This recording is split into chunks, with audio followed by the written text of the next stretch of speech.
Until very recently, many Canadians had never even heard of the Wet'suwet'en Traditional Territory. Now, suddenly, talk of it is everywhere. And the issues are many and complex, particularly in legal terms, as the conflict raises constitutional questions, contractual problems, even matters of criminal law. Here to help us untangle it all, we welcome Michael Bryant, Executive Director and General Counsel for the Canadian Civil Liberties Association. He's a former Minister of Aboriginal Affairs and Attorney General of Ontario. Sarah Mainville, partner at OKT Law in Toronto and former chief of the Couchiching First Nation in northwestern Ontario. Deborah McGregor, Canada Research Chair in Indigenous Environmental Justice and Associate Professor at the Osgoode Hall Law School. And Tasha Keraden, political commentator and the CEO of Ellipsum Public Affairs. And we're very happy to have everybody alongside tonight for a very timely conversation about something we need to know a lot more about. And to that end, since where we're talking about is a long way away from the province of Ontario, Sheldon, can you help us out here by bringing up this information? And we'll show everybody that the Wet'suwet'en Nation covers 22,000 square kilometers of land. This is in northwestern British Columbia, a long way away from where we are right now. The Coastal GasLink pipeline path is what's so controversial here. The project, as it's planned, runs through about 190 kilometers of this land, which the Wet'suwet'en consider their own land. The pipeline would run from Dawson Creek in the northeast corner down towards Prince George and across to a planned LNG, liquefied natural gas export plant in Kitimat. The Unistoten camp has been the site of Wet'suwet'en resistance. And we see all that. I hope I've described it well enough for people listening on podcast, but if you are watching on television, you see the map there of where we're at. Okay, right back to first principles here. Deborah, I want to start with you. What is this dispute really all about? To me, it's about a history of colonialism and the imposition of a number of colonial acts upon Indigenous peoples in Canada. We see it playing out in this particular case, particularly in people trying to understand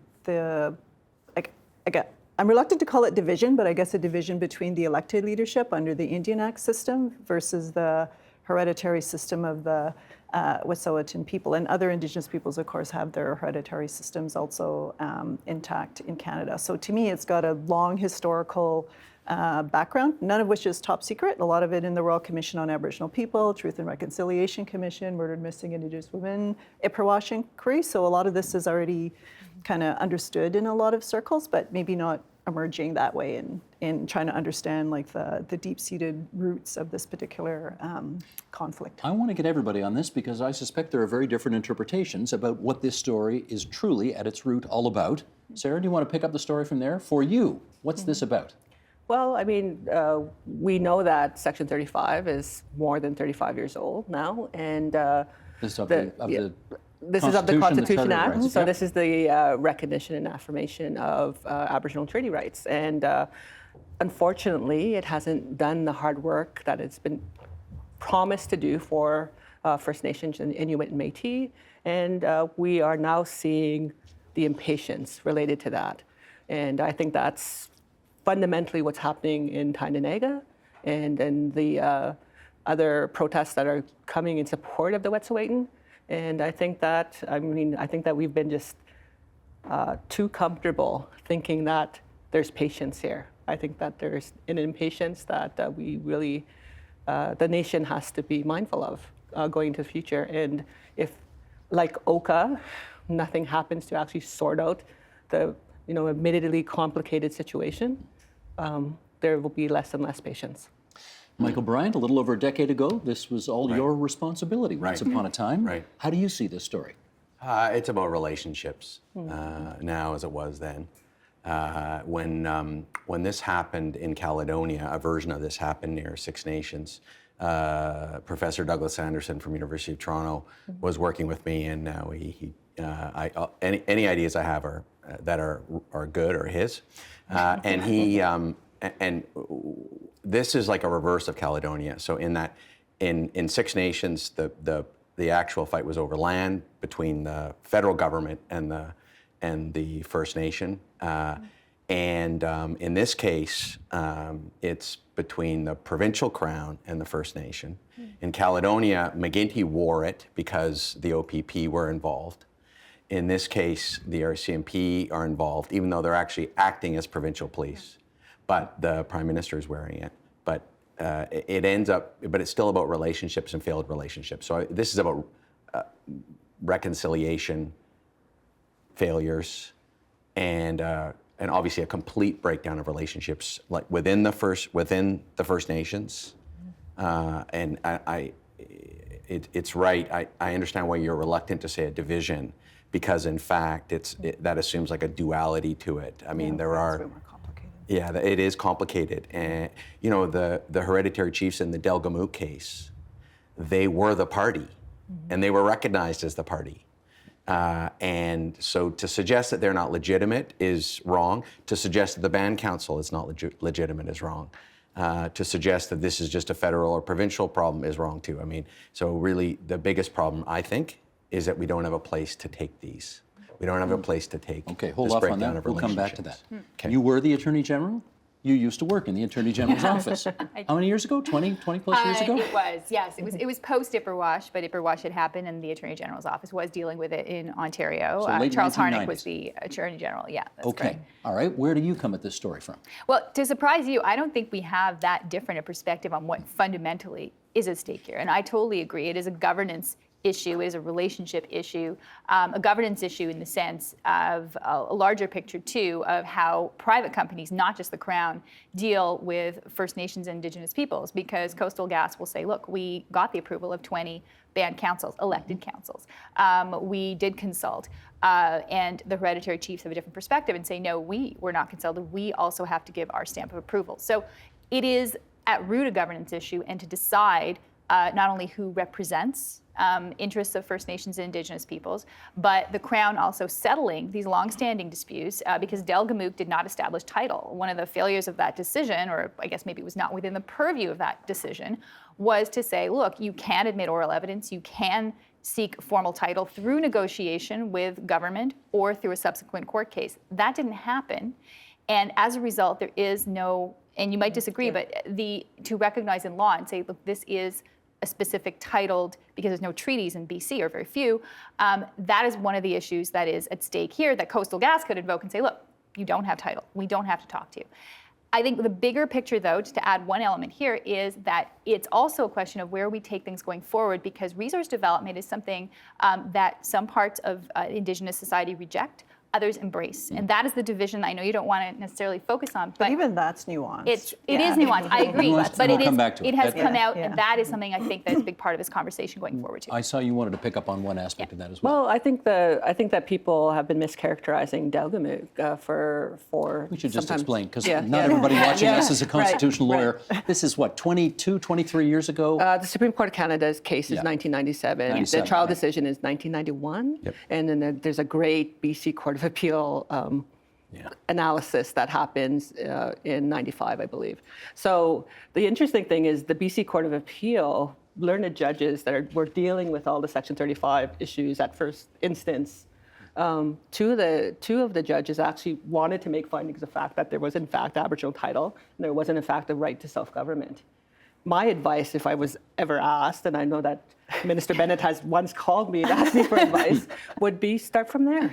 Yeah. Start from there. The BC Court of Appeal went through the mountain of evidence through Delgamuukw and did make those findings.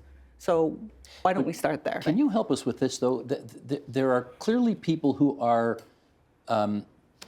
confused is not the right word. They are looking for a greater understanding of how, on the one hand, the elected band chiefs have one view on this, which, you know, in white/settler culture would be considered the last word on things. Those who are elected get to decide. Mm-hmm. And hereditary chiefs, who are not elected, but who also have a role to play and who are also considered among the deciders, what their role is. Can you help us figure all that out? Well, the problem is the imposition of the Indian Act for a community in a nation that has kept their, despite potlatch laws and you know, the feast house, which is where they make their decisions, being illegal until the 1950s. That nation has kept both independent, both separate structures independent. I, as an elected chief, was also traditionally accepted into my community, is also the voice of the traditional sort of consensus builder. As soon as there was an inauguration ceremony, so we had merged in my community, both sort of traditional structure and the chief and council. So that's different. So corporate Canada doesn't know these things. Well, that's it. Now, Michael, when you had the job, when you were, as it was then called, Aboriginal Affairs Minister, did you understand that there was a distinction between elected First Nations chiefs that you would have to negotiate with, and also hereditary chiefs, which was a separate thing entirely, but who were equally as legitimate or somewhat legitimate, or what? I don't know. You tell me. And depending on the community at a given time, one can be more legitimate than the other. So in Six Nations, actually, for a period of time, the Haudenosaunee hereditary chiefs were seen as the voice on this. Right. And the elected band council was administering basically decisions made by the Haudenosaunee chiefs. But then today, I think the band council would say the opposite's the case, that they are in fact representing the community, and you're not going to get a consensus on that. You sometimes have hereditary chiefs sitting on band councils as councillors. So, it's the point, I guess, is, in a non-Indigenous context, sometimes you need to line up the regional government, the municipal government, and the provincial governments, and one needs to do that here too. One needs to try to has to get consensus from all. And the assumption somehow is that if you don't get consensus from all, well then the company gets to do it their way, or the government gets to do it their way. And the only way to stop that from happening is what we're seeing right now. Some version of a protest, because that's the only way to exert the power right now that doesn't exist yet, arguably, legally. So that's why we're at where we're at. How common, I guess, you two decide who gets this question. How common is what we have just seen, namely a court-ordered injunction, which is not being adhered to, and then essentially, well, all hell breaks loose may be a bit of a strong way of putting it, but essentially, no one knows who's in charge, no one can decide, who knows? I don't know. You want to start off on that? Did you want to speak to the report on injunctions? Yeah. Are we talking about the Yellowhead report? Yeah. Okay, so I think that one of the things that we forget about with Haida Nation is the reason that the duty to consult came out of Canadian law was because Canadian law was not serving folks who had strong claims. So they had, for example, with the Wet'suwet'en, they're not just a property owner in the area. They're the governor. That's their claim. Self-government, the entire 22,000 square kilometers, they're the government there. That's what they're saying. They don't recognize the province or the federal government's That's right. Jurisdiction. jurisdiction That's at right. all. They want to meet with the prime minister, nation to nation. Right. So I think that injunctions don't work in those situations because you have to feel like you're attorning to a separate jurisdiction. So it's very difficult for the Tyendinagas and the Wet'suwet'ens of the world to do that because they strongly believe in this idea of the relationship being strictly nation to nation, and that using domestic courts of Canada is basically, it's like when I used to play checkers with my daughter. She makes up all the rules, right? And so we don't want to be in that situation. Right. And so I think that we're looking for an independent tribunal to deal with these things on that sovereign to sovereign basis. But injunctions, we got to remember that the test, Michael, the test for injunctions, it does favor economic losses over things that are so complicated that they take 10 years to resolve in a court.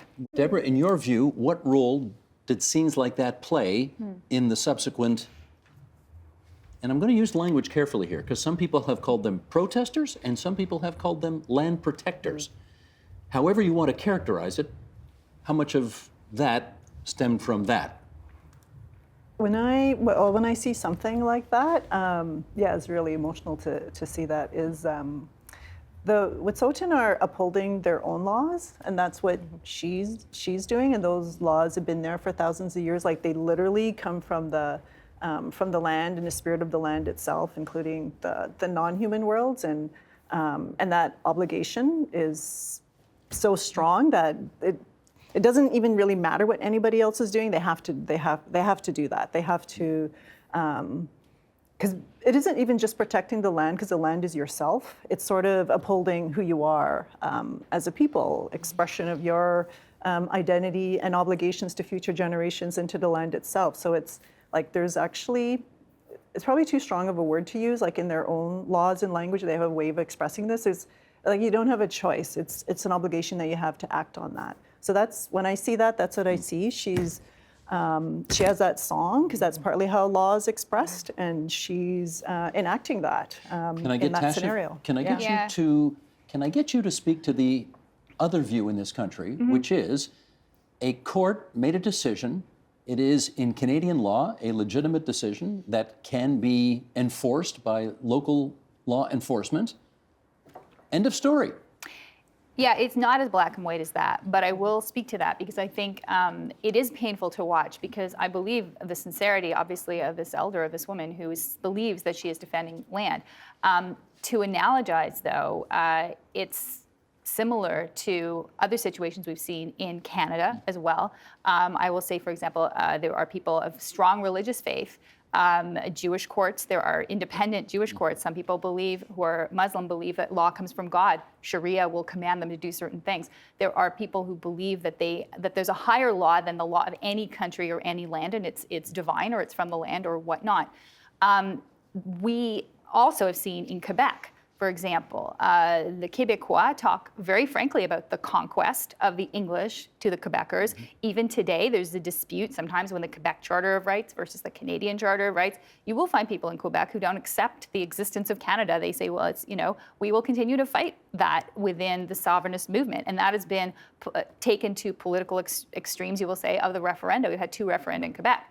So it is not just First Nations or Indigenous people who also feel that, in some respect, Canada is not, in some cases, a legitimate entity. And that is an opinion I don't think people that's can what have. the Wet'suwet'en are saying At all. Like, they've been asking to meet with the Prime Minister and But I mean in terms of authority. I don't mean in terms of just dealing with, I mean in terms of authority. For example, Quebec will say, a sovereignist or separatist Quebecer may say, I don't accept that Ottawa tells Quebec what to do. I'll meet with Ottawa, but we have our own sovereignty within our. I'm saying this simply because you want me to explain the other side of the view. Yeah, right. And that is the other side of the view, is that we have a territory called Canada. You may disagree or not with your relationship with that, but we have to live under one set of laws, or we will not be able to move forward as a society with development, with industry, with infrastructure projects. Okay, that's the view. Yeah. And a lot of Canadians, I do believe you can fit self-government of First Nations within that context. I believe Quebec can advance within that context, but at a certain point one has to accept a basic premise of these laws apply equally, and then we will discuss from there. Let me follow up on that. Michael Bryan, I'll give you the first kick at this. Sheldon, can we bring these pictures up here?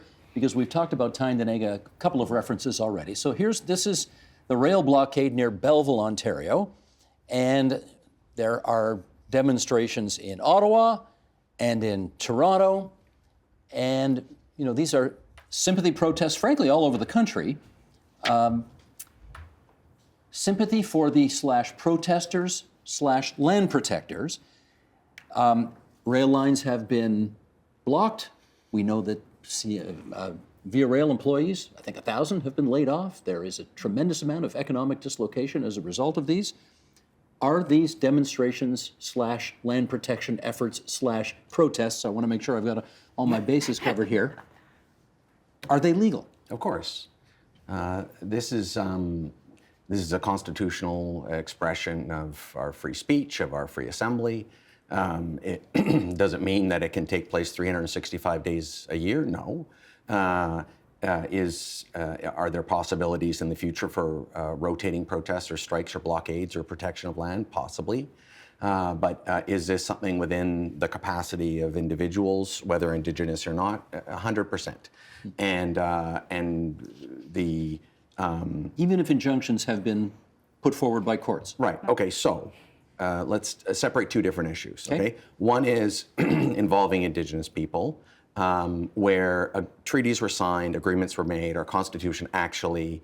I would say that injunction is wrong in law in the same way as the injunction that applied in Caledonia was wrong until it was overturned. And in that case, the Ontario Court of Appeal said, when there was an injunction put in place in Caledonia to boot protesters off the land, as they were called, the rule of law is a lot bigger and more complicated than the application of a particular contract in a particular transaction. We need to take into account the Indigenous rights and the Royal Proclamation and the constitutional law, and as such, in fact, the test for an injunction was not made out. Number one. Number two, whether it's legal or not can become an academic exercise. I think what's more important is, what do the police do? Do the police escalate it, or do they de-escalate it? And can you confirm for us, politicians do or do not have the right to tell the police what to do under these circumstances? Right. So we know from the Ipperwash Commission, Sidney Linden, former Chief Justice, has made it very clear politicians do not have the legal or constitutional authority to tell police what to do. Not the Premier, not Bill Blair, the Minister of Public Safety, and not the Premier of Ontario or the Premier of British Columbia. This has to be an independent police decision. Otherwise, we have a police state, and you'll have a situation where a Premier doesn't like someone, so they send in the police, and it becomes partisan and not independent. If the Premier believes the police have overreacted, can the Premier call the head commissioner and say, could you guys please back off? You're making my life crazy here. It depends on the time. I'll tell you that when during the time in which we were in government post-Ipperwash, there was paranoia about communicating with police in any way, shape, or form. There are ways to do it between the public affairs minister and the head of the RCMP, in the same way as the Attorney General can have a conversation with the Chief Justice generally about the way things are going. And they can pass laws and set policies as to what the practice is or the limits of what police are. And that's democratically accountable. But operational decisions, no, that's a business of police only. Deborah, let me get you to speak to this, because over the last few weeks, we have heard references to this being this is a moment where some Indigenous people are describing this as the beginning of a revolution that is going to change the nature of everything going forward. Do you see it that way? Could, but then that's probably what we said about the OCA. That's probably what we said about I'll know more. Yeah. But I think all of that's informed this moment, and I don't think it's like this moment. It's like everything leading up to this moment, and finally we're having, I think, a different conversation that we're starting to see, and that people are asking different kind of questions. They're saying, well, what about Indigenous laws? What about hereditary? How does that work? So people are asking, I think, more informed questions than they had, let's say, 30 years ago when the OCA crisis happened, or even during Idle No More. So I think, but I think there's been a lot leading up to this moment. But I have to say, I do appreciate that people are asking different kind of questions about this time and how do we move forward, which I think requires more. I prefer more the diplomatic kind of approach. Like, we are dealing with a nation, we are dealing with hereditary chiefs. We are this isn't like little criminals who are protesting. Like it's like, so like there's that kind of narrative out there. I mean, you have the counter narrative as well. Well, we're dealing with all of what you just said, but we're also, Tasha, I think, dealing with a confluence of Indigenous rights issues and environmental issues at the same time. How much has that been a factor in this taking on the profile it has? I think it's been a large factor. It kind of started with Idle No More. Idle No More had a path that was, it had environmental issues attached to it, but subsequently Idle No More also did ally with environmental groups who are, in some ways, have the same interest, i.e. with Coastal GasLink, it's an environmental issue, clearly, whether the pipeline goes through. But there has also been, I think, and this is what Conservative leader Andrew Scheer has talked about this, maybe not with the greatest of finesse, but the fact that there are people who are piling on the bandwagon who have no connection to the Wet'suwet'en. Because if you look at this, it really is the Wet'suwet'en's issue to resolve, i.e. who represents us, what do we want as a community, and that is something that has to be worked out there. But the larger picture of environmental activism, because of Fridays for Future, because of the sort of the large picture, you're getting a lot of people paying attention to this, and you're getting sympathy, and you're getting people, and you're getting also organized protesters who are happy to have something like this to attach themselves to from the environmental movement. So, I'm not blaming them for doing it. It's very smart activism, but it also obscures, I think, the real issue, and it also makes it harder to resolve it because the public sympathy is less for what is a legitimate cause of getting, First Nations and Indigenous governance off the ground, so to speak. And, let me pick up yeah. on that because okay, Sarah, why don't you pick up on this? You talk about public opinion. Ipsos did a poll. 61% of Canadians oppose these solidarity blockades, but 75% back action to help Indigenous people. There you go. So what does one infer from that? Well, we don't want to deal with the inconvenience of resolving it, but I think one of the things is that Canada, the federal government, needs to stop pushing our rights forward through courts, because courts are adversarial, and this long 25 years or so relationship has been only pushed forward through court processes, a win here, a loss there. It's not the best way to do reconciliation. Actually, I coined a term with a client of mine called legal reconciliation, where we're being pushed down a path towards recognition of rights, but the quid pro quo is that we have to fully be under Canadian sovereignty. Not every Indigenous person wants to be there. Right. We don't all. It took me years and years and years to get a Canadian passport, for example, because I didn't want to say I was Canadian. I fought really hard for the third page saying that I was also Anishinaabe. I wrote a letter to Prime Minister Trudeau as soon as he got in saying, do this, it's a recommendation, let us do this, because we need to accommodate those things that our grandparents have told us. Don't ever forget who you are. But yeah, if I can say with respect, you don't need to forget. Each side has to compromise here. Each side, and that goes for the people who are saying that we don't want any blockades, we don't want any protests. We want to move forward, but we don't want any inconvenience, as you said.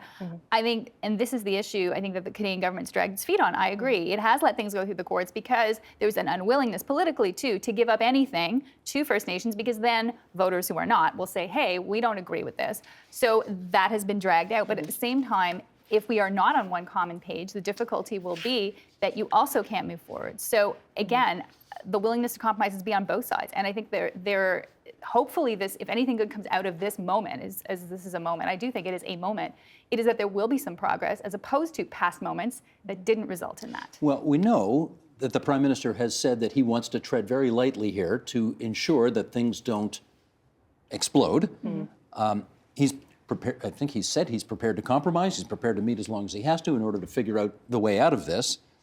What responsibility do you think that the Wet'suwet'en or the sympathy protesters / land protectors have to find a way out of this? Depends on what you think this is. I think, well, just in response to some of the conversation before, as I think Indigenous peoples, particularly First Nations, have already compromised and accommodated big time already. I listened to the narrative on it's costing the Canadian economy this because of the railroad block, and I'm thinking, think about how much of the Indigenous economies were impacted by the transportation infrastructure, over 150 years plus, right? So I'm thinking Indigenous peoples have already accommodated a lot and compromised a lot for Canada to get to be on Indigenous lands. So I just wanted to say that there's been a lot of compromise and in terms of the path forward, are you asking about what reconciliation maybe might look like in light of this? Haven't got to that yet. Haven't got to that yet. But I am, and I'll ask you as a former Aboriginal Affairs Minister and Economic Development Minister, so you had those, the push me pull you of trying to figure this whole thing out. Is there a sweet spot in this thing? Yeah, I mean, the Wet'suwet'en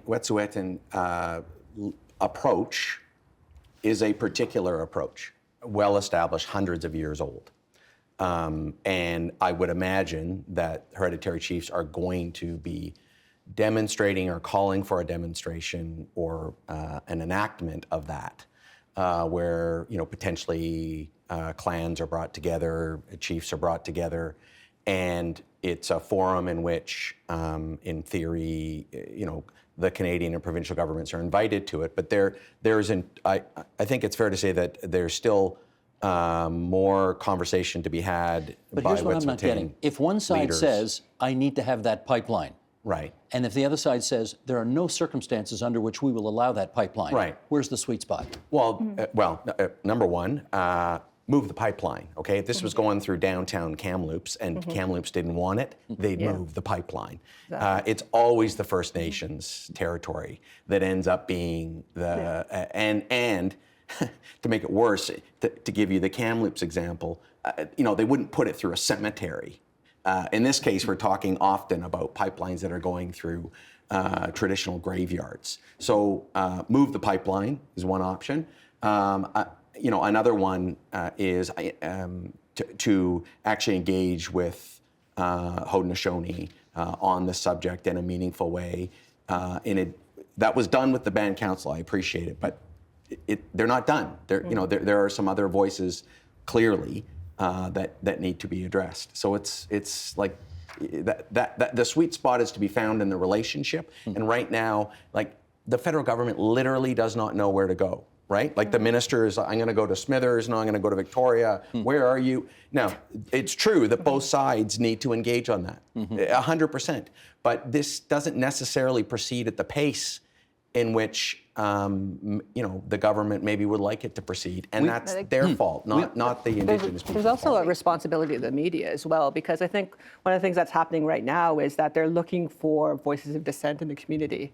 Can you imagine if the Prime Minister made a major statement and other countries didn't like what they said, so they went and talked to your Uncle Joe and asked him why he disagreed with it? How relevant is that? But the community had a meeting yesterday or the day before, just themselves. I agree with what you're saying. But respect that, because the consensus building process takes a long time. But you get a solid, all of one mind decision, and that's why traditional processes work so well. That's why treaties are so, why we stick to treaties. Is because it was consensus building, all of one mind building for a treaty. If a nation is non-treaty, they don't understand really sort of the foundation of the relationship with Canada yet. I guess the difficulty here is the time. Exactly, is the time. First of all, the Prime Minister has not. But whose time frame is really authoring all this? Well, it's a company. But no, the time frame. No, the time frame is the blockades. I think that's the time frame people are worried about, because the blockades, the longer they continue, will impact the economy. And what you just said was a very articulate. I mean, you should be advising Trudeau and saying, here's what, if you want to set a time frame and a conversation, let's have some milestones that people can relate to, because the frustration people are seeing outside of the Indigenous community is these blockades, there's no end in sight, there's no plan. And there's no plan from the federal government to engage in the way that you mentioned. We're down our last couple of minutes here, and I want to show this picture. Sheldon, I'm on the middle of page 8 here. We talked off the top about how the Unistoten camp, there was a really significant and provocative moment that took place. Injunction-related arrests at this camp, and here's the aftermath of the scene. And there is a sign there that says reconciliation, although you can't quite see it because it's been busted up. And this was a Coastal GasLink worker dismantling the wooden barricades at the camp, and the sign reconciliation, I don't know how much of a harbinger that is, but when you break up a sign that says reconciliation, that's probably not good. Okay. Reconciliation. What now? Yay. Okay, I'm not the Prime Minister, but too bad. I think, even in response to your other question, like where's the sweet spot? I think people have to realize it's going to be an ongoing relationship. That's the other nature of the treaties. The whole intention was you'd always come back together. What's kind of going on? What's kind of blown up? So it's a constant kind of relationship. There isn't going to be like the answer to any of this. It's always going to require discussion and honesty and respect and in these kind of relationships. Is that there? Not right now. Those conditions are not there right now. No, for a reconciliation to happen, you have to stop the harm. And clearly, the harm is continuing, as we saw in they're taking down the red dresses too. That's part of the Murdered Missing Indigenous Women's campaign, awareness campaigns as well. So no, like right now, I think it's still perhaps a goal for many, but all the reconciling can't be on the behalf of Indigenous peoples, and you have to stop the harm first of all. Like you can't keep the harm up and then think you're going to achieve this reconciliation. Right. Sarah, I'm down to my last minute here. Let's be generous of thought here and assume that the people who ripped those red dresses down did not understand the symbolism of what they were doing. and that they just didn't get it. Having said that, when you see that kind of footage, what do you think? Well, I think that it's sort of indicative of what's not happening as far as, I remember when the RCMP came in, there was a news release that they had just received cultural awareness training of some sort.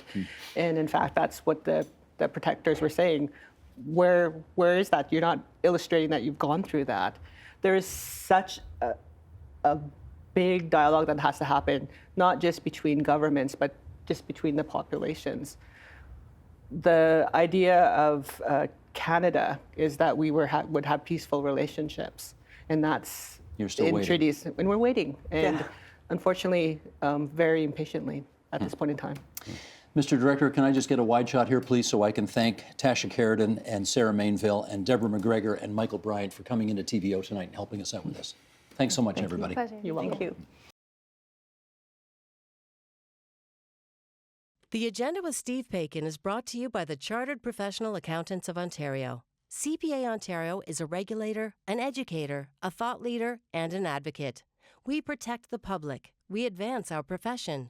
We guide our CPAs. We are CPA Ontario. And by viewers like you. Thank you.